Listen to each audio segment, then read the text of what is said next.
Welcome back to another technical deep dive here in the debug zone. Today, we're tackling a big question and breaking it down with insights from other users. Hopefully, this clears up some misconceptions and helps you get the answer you need. So, buckle up, stay a little curious, and let's jump right in.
And that's a wrap.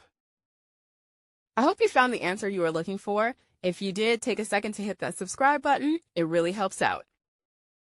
And let me know in the comments which solution worked best for you. See you next time in the debug zone.